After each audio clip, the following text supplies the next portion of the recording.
In my heart and mind, I always return to Atlantic Island Park.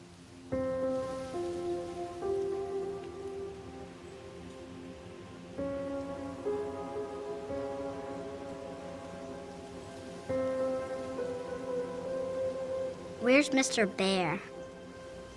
I haven't seen Mr. Bear, Callum.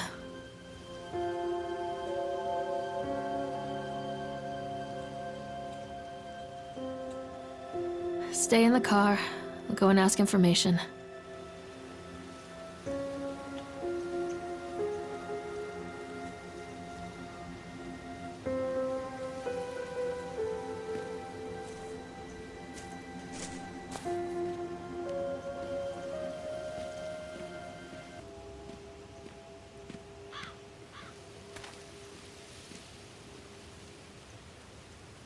Attention, patrons. The park is now closed. Please make your way to the car park at your earliest convenience. Employees, prepare the park for shutdown.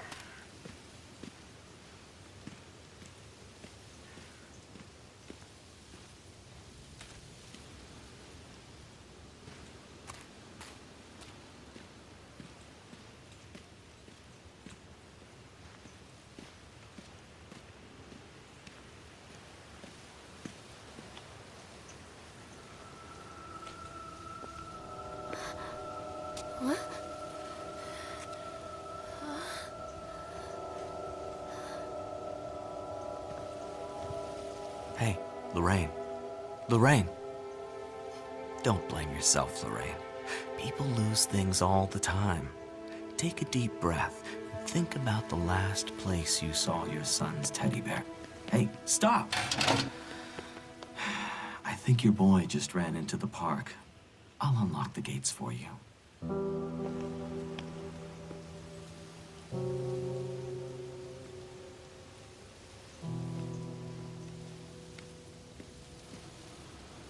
Wait for Mommy, Callum!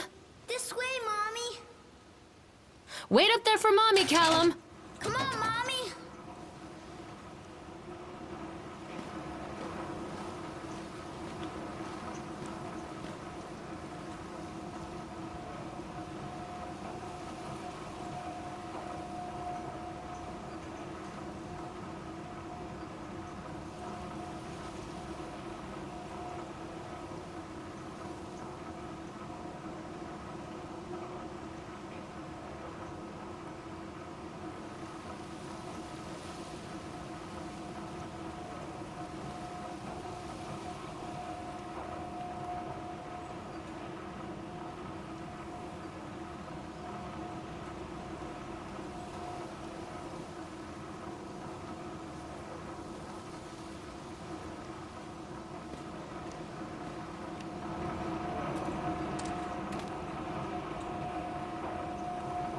There's something special about the entrance to an amusement park.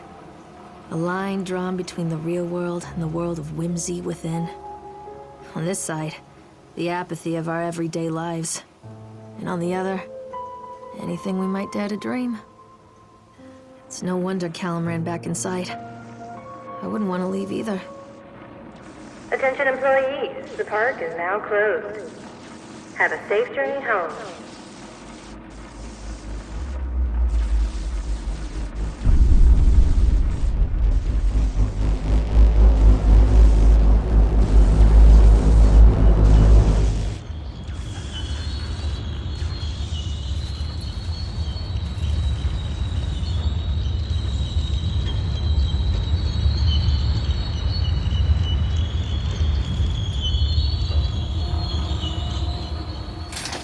Oh God. The park. What happened here?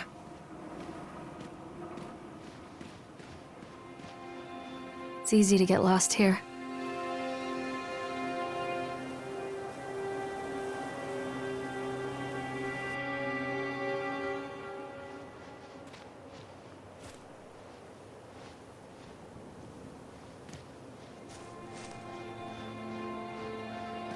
You can't catch me.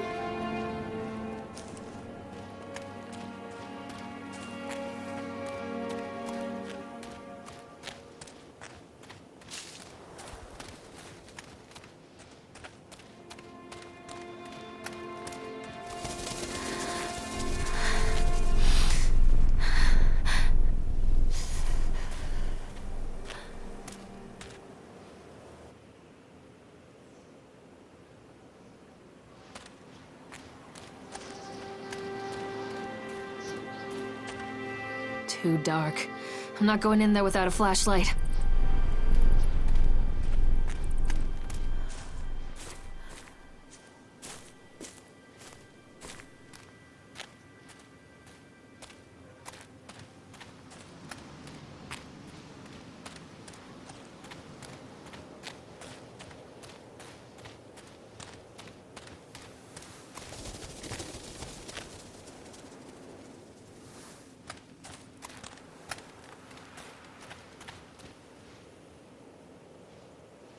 I think this belongs to Callum.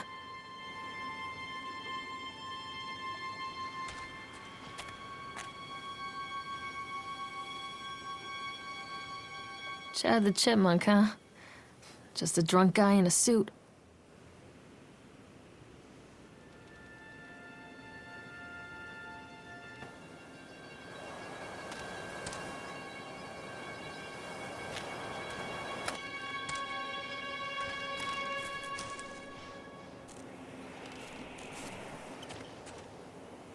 I wonder what this is.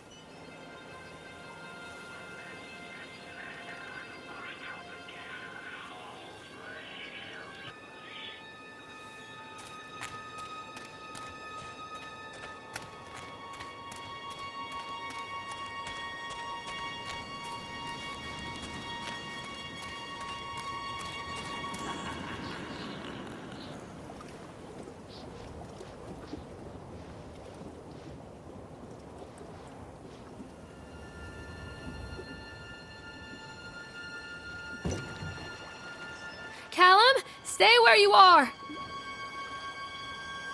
Come on, Mommy.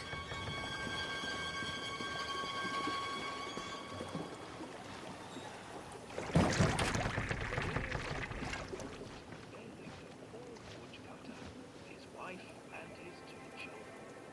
A boy named Hansel.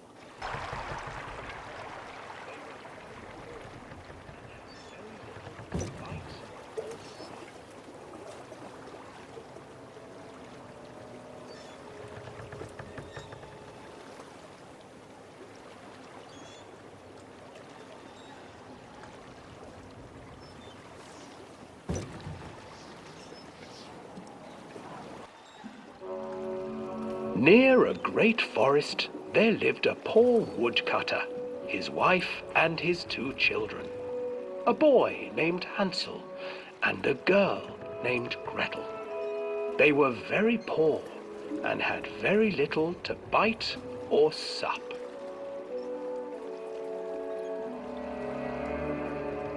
"What will become of us?"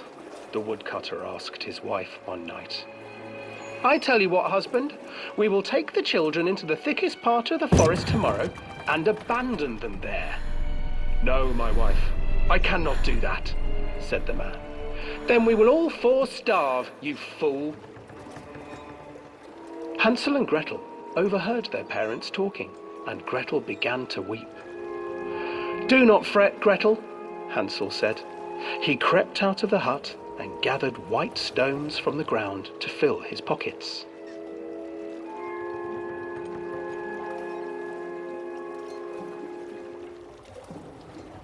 The next morning, the woodcutter leads the children into the forest. Before they leave, their mother gives them a slice of bread and warns them that they will get no more food that day. Clever Hansel leaves a trail of white stones behind them as they pass into the woods. When their father leaves them, the children wait a while, then follow the trail back to their parents' house.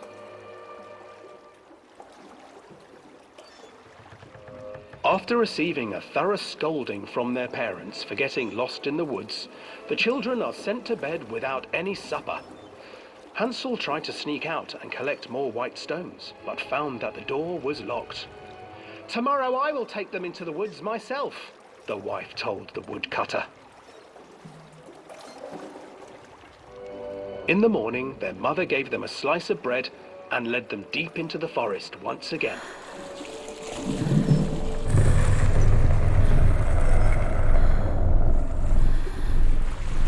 Hansel broke his bread into pieces and left a trail of breadcrumbs to lead them safely home. but hungry-eyed birds snatched up the breadcrumbs and his trail was destroyed. Abandoned by their parents and unable to find the trail home, the children wandered in the forest for 3 days.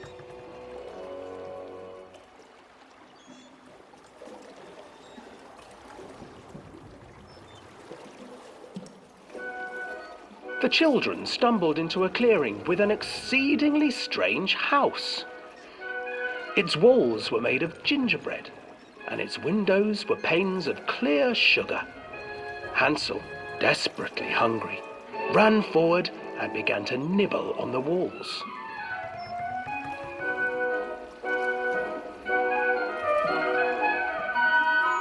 Nibble, nibble, little mouse. Who is nibbling at my house? An old woman emerged from the house, sniffing the air and peering around with cloudy eyes. Oh, you dear children, who brought you here? Just come in and stay with me. No harm will come to you. But Hansel and Gretel stayed back, for the old woman reminded them of their cruel mother. Come, children, don't be afraid. I have something for you. The old woman offered them 2 enormous lollipops. The children took them and began to eat. You see, nothing to fear here. Come inside, the old woman urged, and the children, still licking their sweets, followed.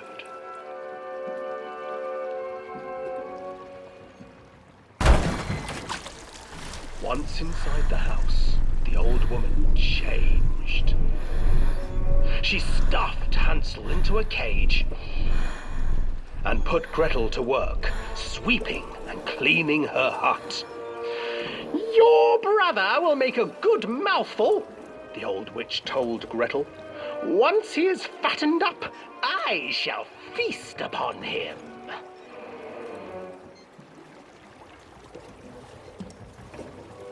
Time passed, and poor Hansel refused to eat, fearing the day that the witch would eat him.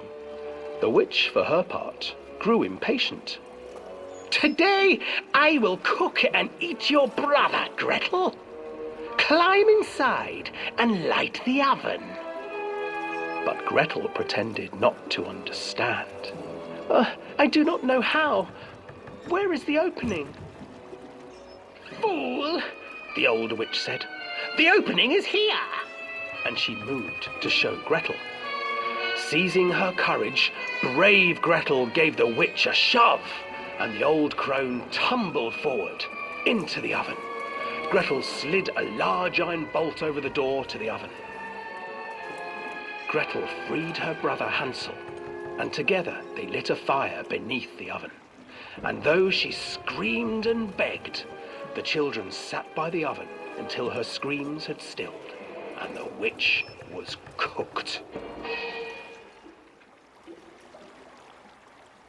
And then, because even children can't survive on sweets, they divided up the body of the old witch and ate her.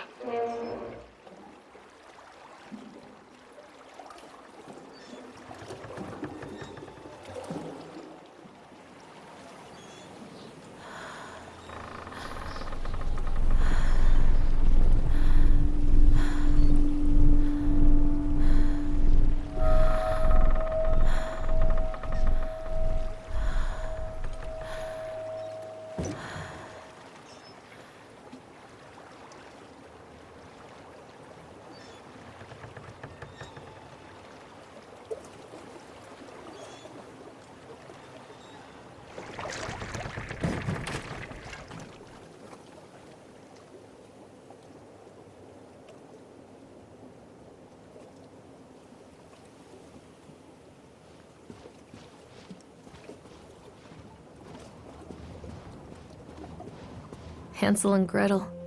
I used to read it to Callum when the electricity was shut off. Those poor children.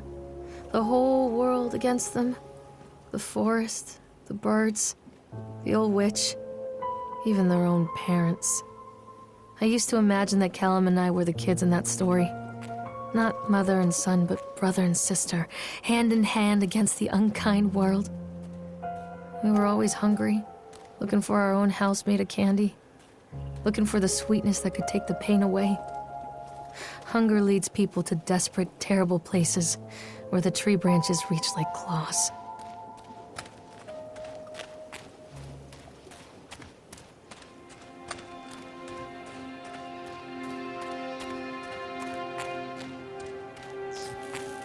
Another accident. This place.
This old thing used to make the blood run to my head. Make me dizzy. The guy just snapped. Those poor kids.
I can't get on while it's moving.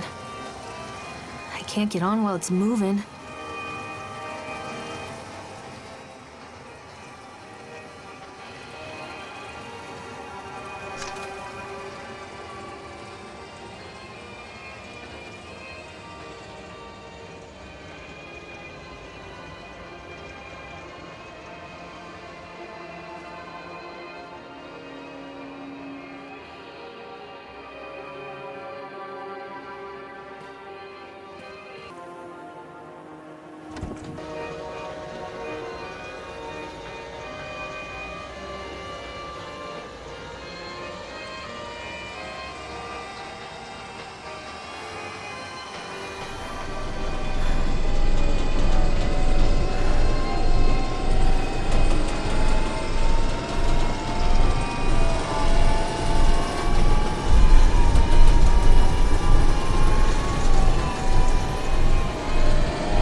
remember this.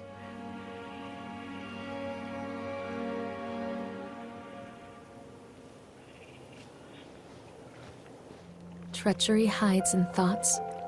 Treachery that lashes like a whip and scars our insides. The first time I saw Callum, my thoughts betrayed me. I looked down at this wrinkled, red, bawling thing and I thought, is that it? We build our world from expectations, and the world that I had built for Callum was no different. He was so real, so there, and so far from my expectations. And they shattered, and as they fell in pieces, that one treacherous thought became a new foundation. All of the love that we shared, all of the warmth and goodness that followed, built on a single, traitorous thought.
Constant crashes and 80s music.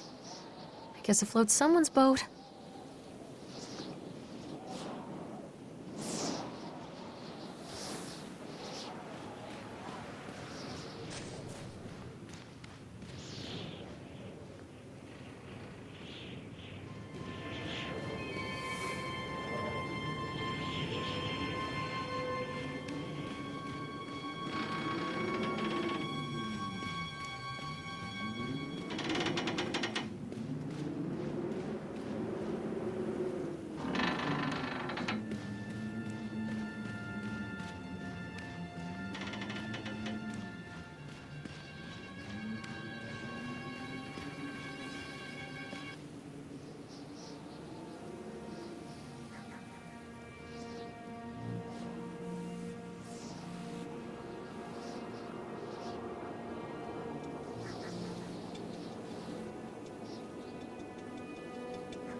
It's a matter of public record that I am a failure as a mother. Once, when Callum was very small, I left him asleep in the car while I ran an errand. Don't even remember what it was. When I came back, the sheriff was standing next to the car, watching my boy through the window. I didn't like what I saw in his eyes. Judgment. He wrote me the ticket without saying a word, just the scratch of his pen on the notepad. When he gave it to me, our eyes met. I know what you're going through. My daughter, Helen, she just gets some help. Help was a bolt of lightning. Help was 1,000 volts surging through my veins. Help is agony. I'd rather die. I wanted to scream. I'd rather you pulled your gun and shot me. But instead, my mouth said, "Yes, Sheriff."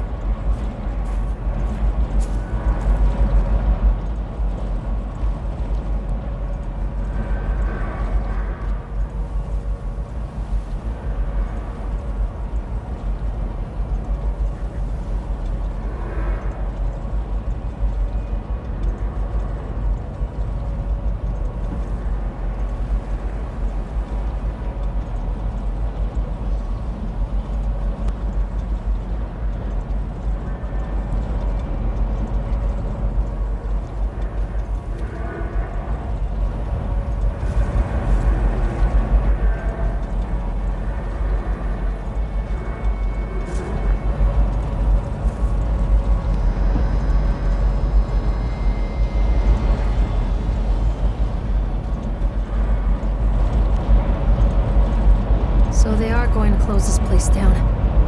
Doesn't surprise me.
People come into your life for a reason. Dad used to say that before Mom ran off. After that, he mostly just drank. Things were different for Don and I. When we met, I was sweeping the floor at Susie's diner. He came in with some workers, but he didn't try to flirt or cop a feel like the others. He just ordered a coffee and sat there, watching me. When my shift was over, he offered to walk me home. I don't know how to describe that walk. We talked and laughed and eventually kissed. It felt like love. It felt like a fairy tale. I can't tell you if Callum was made that night or one of the ones that followed, but I think it has to be that night. That one perfect night. Don and I moved in together, but then, well, he died. According to the supervisor, his safety harness failed when he was working on the top of the Ferris wheel. Don was there one moment, and then gone. Sometimes people leave your life for no reason. I was 3 months pregnant with Callum. Fairy tale fucking over.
A lot of people idolize their children. You hear them talking about their kids and just the way they talk, their fucking voices make me want to vomit. My angel likes to read, and little Johnny is so good on the piano. Fuck those people!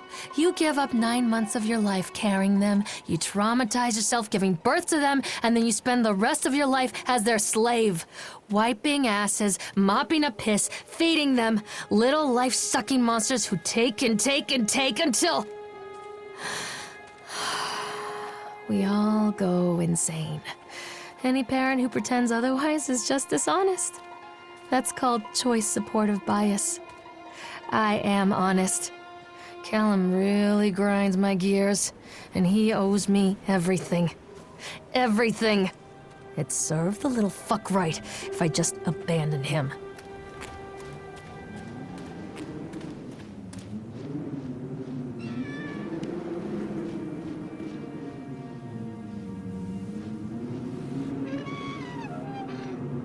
I always wanted to ride this one. Never got around to do it before.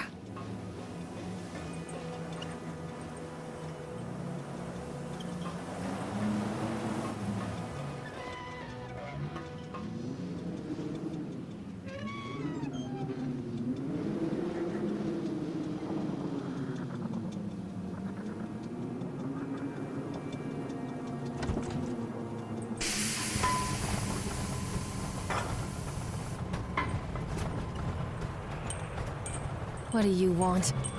We need to talk about Callum. What do you mean?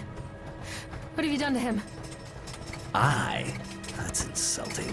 You and your boy are everything that this place doesn't want. The antithesis of what we stand for. Where is Callum? The poor child. He tried so hard to do what he was taught. He even left you a trail of breadcrumbs. But the park is just so hungry. Tell me where my son is. The witch has him now. Has both of you. No happy ending here, I'm afraid. Just leave me alone. Fool. You always were.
The witch awaits.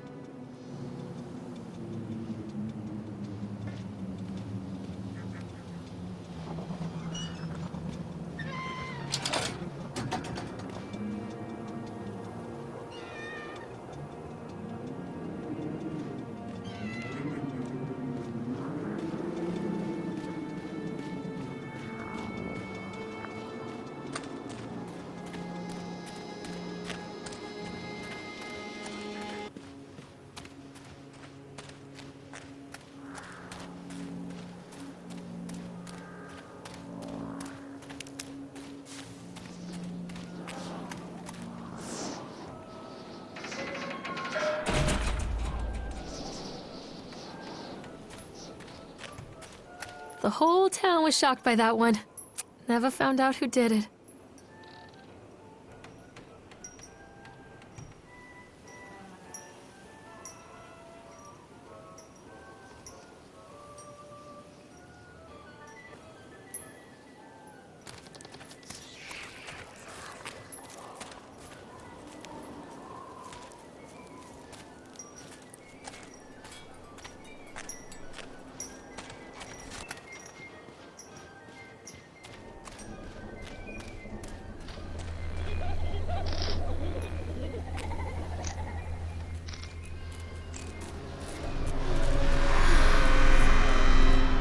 bastard. Who did this to him?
These are mine.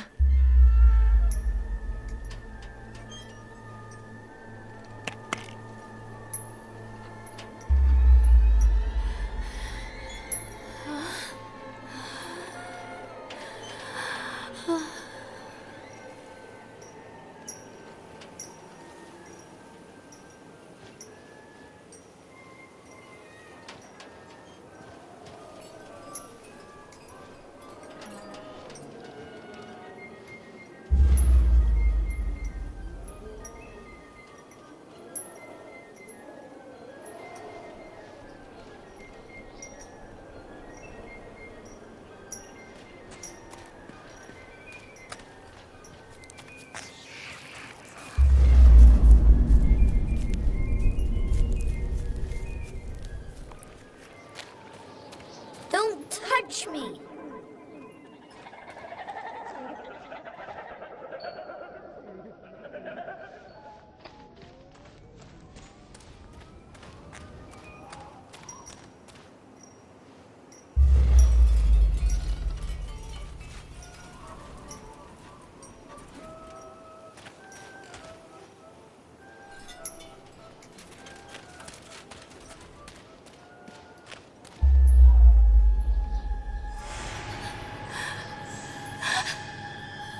No.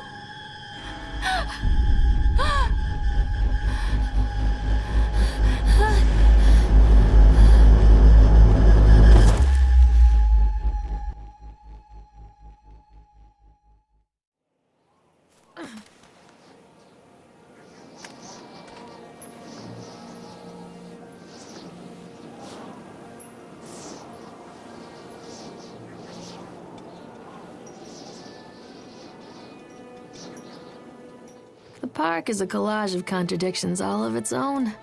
Millions of people die every year in car crashes, and the park has little cars designed specifically to simulate that action. Hear the children scream with joy. In the sideshow alley, you can walk away with 15 cents worth of mass-produced Chinese teddy bears while a grinning carny pockets your hard-earned $5. And what secrets lie beneath the sullen waters of the lake? The tears of jilted lovers, the soiled condoms of illicit affairs, the clotted blood of the lonely suicide. And the face of the witch looms over it all. I've always despised her toothy grin and warty nose. I hate that sparkle in her weathered, watchful eyes. I think Callum is waiting for me. Inside.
Where's my boy?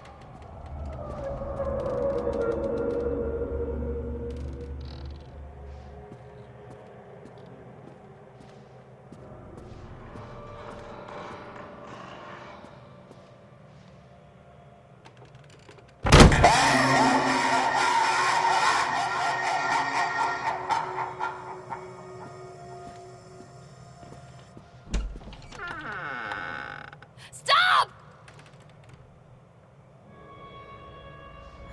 One little duck went out one day.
After they let me out, they gave me Callum back and sent me home with a handful of breadcrumbs. Home, bittersweet home. I barely recognized it. Where there had been color and light, there were shadows and regrets. Where there had been warmth, there was a bone-deep coldness that never went away. I tried my hardest to keep the ghosts at bay. Don, watching from the dusty corners while I tried to teach his son to read. My father, coldly assessing me and finding me lacking. I devoted myself to Callum and did the things that they told me. It will get better, they said. Every day will be a little better than the last. I'm in the woods now, lost and afraid. Things never got any better.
Don't touch me.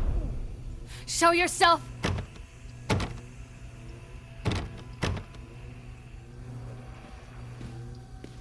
Please, don't make me see. One little duck went out one day. Over Give it to me! hills and far away. Mother duck said quack, quack, quack, quack. Oh God, oh God.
I'm a horrible mother. Where is he?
Don't make me look at it.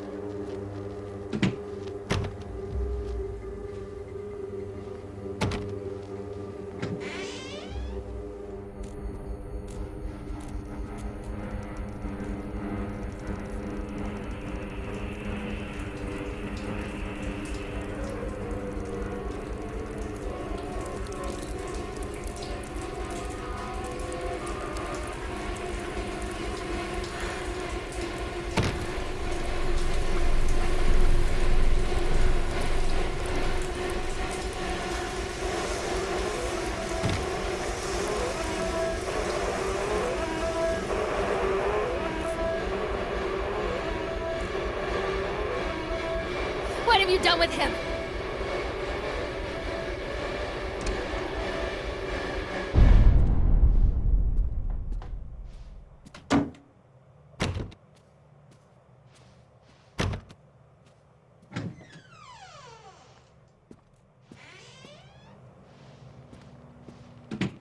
Stories are told again and again, and from their shape we build our understanding of the world. Two children are led into the woods. They are lost for a time, but then are captured by an old witch. A child goes missing in Atlantic Island Park. He wanders lost for a time before finding his way into the mouth of an old witch. In the oldest version of this story, the mother and the witch were the same person. I never wanted to be the witch, but I am, aren't I?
Callum.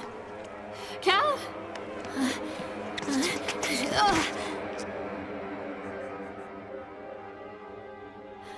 Callum. Callum. Callum!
Hey, Lorraine. Lorraine. Don't blame yourself, Lorraine. People lose things all the time.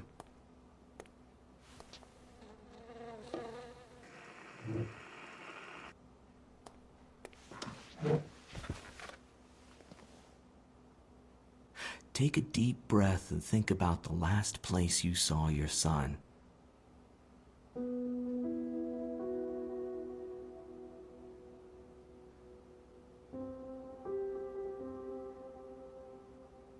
In my heart and mind, I always return to Atlantic Island Park.